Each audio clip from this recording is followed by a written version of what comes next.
Hey adventurers, Jacob here from Local Adventure, and today we're going to be talking about the best cheap vlogging camera. Now this is a lot of cameras to check out all in one video, so we're going to break it up into a few different videos and check them out based on categories. That way you can kind of compare them apples to apples. We're going to be looking at some action cams, camcorders, larger cameras, but mostly compact cameras, and break them down based on price. Now when I say cheap, I know that's kind of relative, but all of these cameras are under $500. In these reviews, we're not going to really talk about the technical aspects of the cameras or the specs of them, but really talk about how does it feel, what is it like to use, and then give you side-by-side comparisons of the footage right out of camera so that you can decide for yourself what you like the best. Now I'm sure you've heard it before, but the best camera is the camera that you have with you. We get the question all the time, what's the best camera I should buy? And my first question is always, what's your budget? Usually I suggest writing down what you want to accomplish with the camera. Some people only want to do photos, some people want to do video and photos, other people only want to focus on video. Then compare the cameras that fit within your budget and see which one fits your needs the best. So with that said, let's get started. All right, today we are going to talk about the camcorders in this series of cheap vlogging cameras. Now the reason I did consider camcorders is because they are made specifically for video. So you can shoot endlessly and they're really easy to hold on to. They just feel good in your hand. Now unfortunately, if you do want to take photos with them, they have the feature to do that, but they're definitely not going to be as good as other cameras built more for photos with the video feature, as opposed to these, which are built for video with a photo feature. Let's take a look at what options we have today. We have at $198 the Panasonic HC-V180. At $219 you have the Canon Vixia HF R800. And at $228 you have the Sony HDR-CX405. Inside the box of the Panasonic you have a couple cables to hook it up to TV or computer, HDMI and looks like a micro USB. You have the charging cable right here, which you can plug directly into the camera. You have the camera itself and the battery. And we're going to take a look at each of these battery sizes since they differ quite a bit. So for the Panasonic, this is the battery. It sits right into the back of it and just latches right on. Some quick talk on specs. Now this shoots at 1080p 60 frames a second. Now for those of you guys who haven't seen the other videos or you're not sure what that means, 1080p is typically what you're going to be watching YouTube videos on. This video is a 1080. 60 frames per second will tell you how fast or slow, I guess, you can shoot. 60 frames gives you slow-mo, which is about half the speed of real life. So rather than going like this, I'm going to be going like this. Like I said earlier, because it's a camcorder, it will shoot endlessly. Your limit will be either your battery life or your memory card. In terms of zoom, it says 90 times zoom. It's about 28 millimeters to 1,740 millimeters. Most of these cameras should have way more zoom than the other cameras, but we will test that out. And this one uses an SD card. I only mention that because one of these doesn't use an SD card. Now talking about the feel of this, I realized when I started messing with this, I haven't played with a camcorder in a really long time. We always grew up with one as a family, so I did used to have one, but it's been years since I played with it. So it feels good in your hand. It just feels nice. The strap lets you hold on to it. You can kind of let go and it's still secure. Right handy to your fingers, you have the zoom in and out. You have a button to take photos and you have the start and stop for video. The power source that you have to plug into opens up on this little slide open latch. And the front also has a open close for your lens so it stays protected when you're not using it. When you flip it open, it feels pretty standard.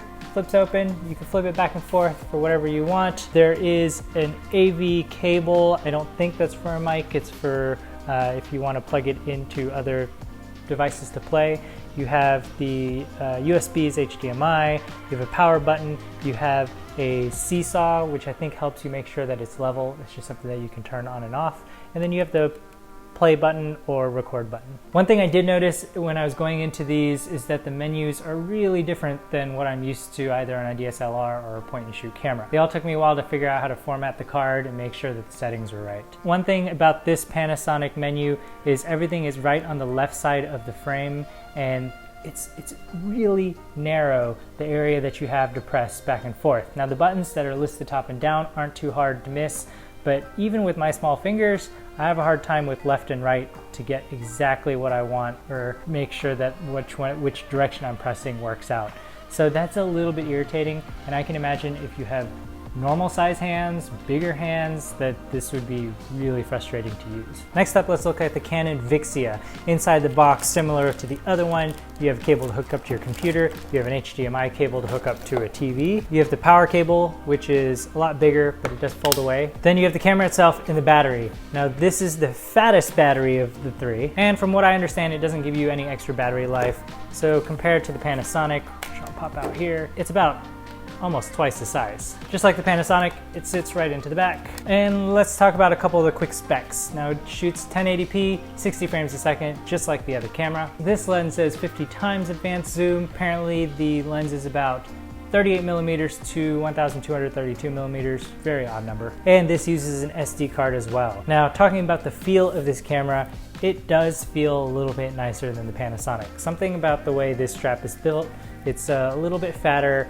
the foam feels nicer, it just feels a little more comfortable. I think because this is wider, it helps it feel a little bit more secure. Now available at your fingertips, you have the start and stop button and you have the zoom button here. Nothing from what I see for taking photos. In the front, you have the open and close for the lens, and when you flip it open, you have a nice big screen that you can check out. Boom, boom, boom, boom, boom. Inside you have where the SD card goes, so it's nice and convenient right here. On and off button, play. You have the AV out like the other one. You have HDMI out, USB, and on this one you actually have a microphone plug-in. It's a great addition because you can use a better microphone to get better sound, but the unfortunate thing is there's no way to mount a shotgun mic or anything of that sort right on top. You'd have to have an additional accessory where you can mount it to the side, or just use something where maybe it's a handheld microphone or a lav like I'm using. Now this menu screen, I would say, is definitely an improvement from the Panasonic one. On this one, you hit a button and it takes you to a full screen for all the different settings, and it's easy to kind of flip around for where you need to go there. There are also a couple shortcut buttons on the screen itself, and everything's easy. Now the unfortunate part is if you do want to take a photo, unlike the Panasonic, there's no button, external or like physical button to press. There's just a little button on the screen that you would press to take the photo. The overall camera is a little bit heavier than the Panasonic.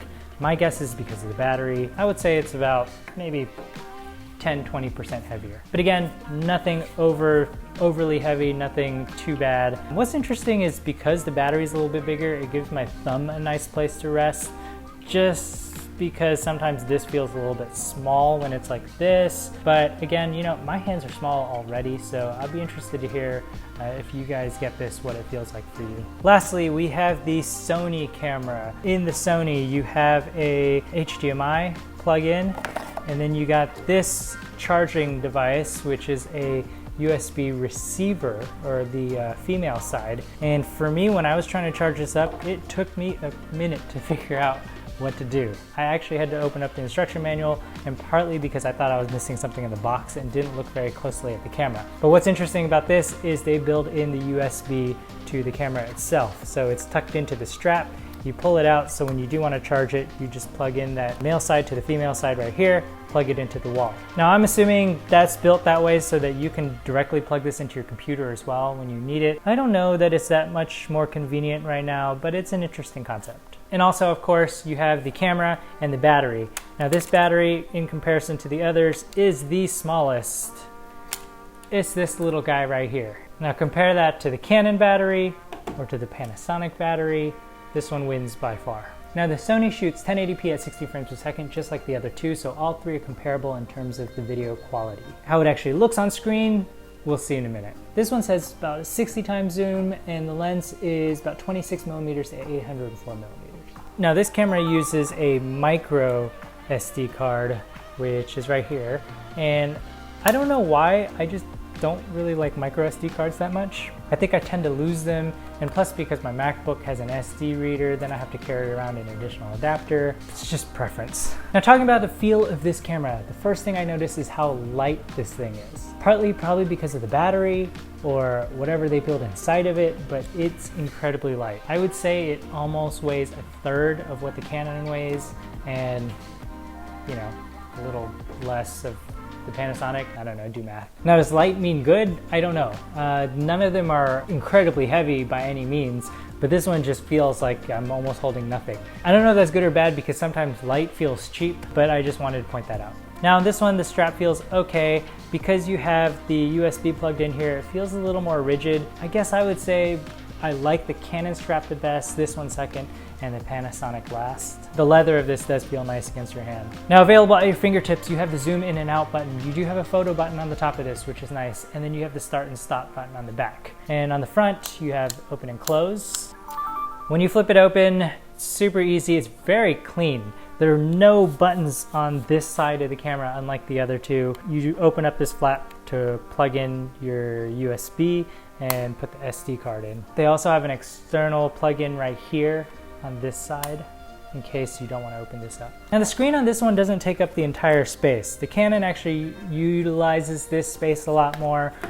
This one has a little bit of a big blank here, which feels weird because you feel like you're losing screen space. On the flip side, there is a little joystick on here for you to use to click through the menu. I personally like that better. I was able to navigate through the menu a lot faster than trying to use the touch screen on such a small screen on all three of these. Plus there's a play button right here. So I was able to go through the menu and actually found everything I needed really fast on this because of the joystick. Great, so those are the three cameras. I'm gonna try to rig them up onto this guy and hopefully it works so I can shoot all three at the same time. But regardless, let's go check out some actual footage. All right guys, so I'm not gonna be able to record behind the scenes because I'm gonna be shooting with this crazy thing. It actually worked out pretty well for the camcorders.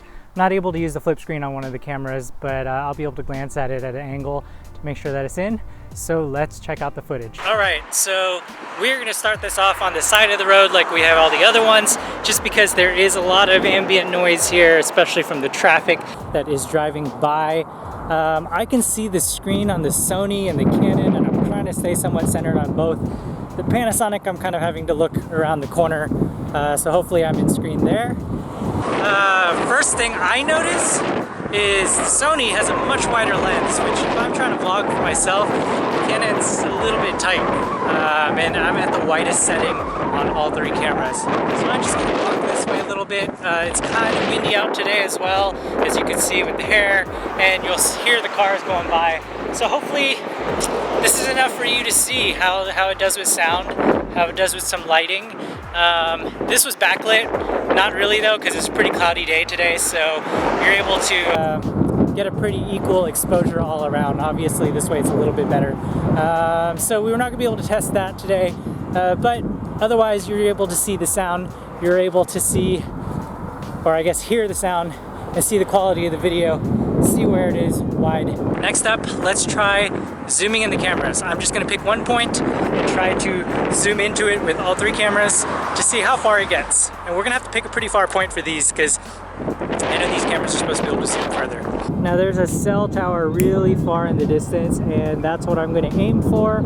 The closer I get in, the harder it is to keep it steady. And keep in mind, I have this thing, all three of them on a little tripod mount, so I'm going to try to keep it as steady as I can. Next up, I'm going to go up and down some stairs. I'll point it at me and then point it at the stairs so you can see how it performs with a little bit of stabilization as I am moving. So let's try it out.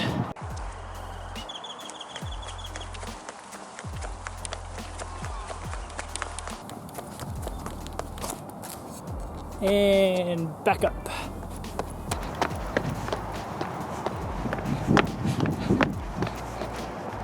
Canon's real tight. Hard to keep it centered. I think the Panasonic's pretty tight too. Panasonic's a little bit better. And before going back inside, let's check out some B-roll, which is basically just some pretty shots that's gonna be put to music. You'll see, kind of like this.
All right, and lastly, we're gonna test it in low light.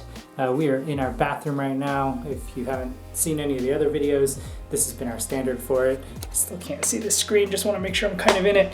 Okay, so bathroom. There is one light on in the bedroom.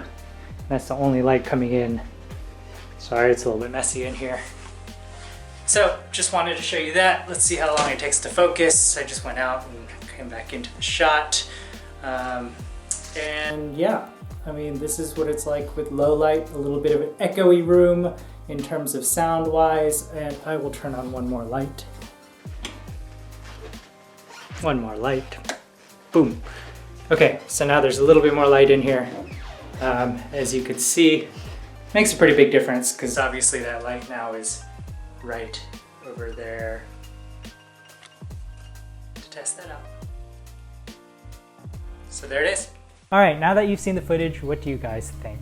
Now, even though it's the most expensive, I personally would go with the Sony. I think you're paying a little bit more, but it's absolutely worth it. The camera is extremely light, super easy to use. I love that you have the photo button when you need it. The joystick for the menu made a huge difference when trying to navigate through everything. And plus, as you saw, I thought the picture and the sound quality was better. Thank you guys for watching. Be sure to check out the other videos if you're looking for cheap vlogging cameras. We've broken up into different categories. Special thanks to B&H for sending us these cameras so that we can check them out. And be sure to click in the links below if you do want to pick them up. If you have any further questions about the actual specs of the camera or anything usage-wise, let us know in the comments below. If you have any further questions about the specs, be sure to reach out to the B&H folks. They're amazing and super knowledgeable. Or if you have other questions on how it feels or how it was for us to use them, let us know in the comments below. Also, be sure to check out the blog post where you can see all the different cameras that we reviewed. Thanks guys, we'll see you later.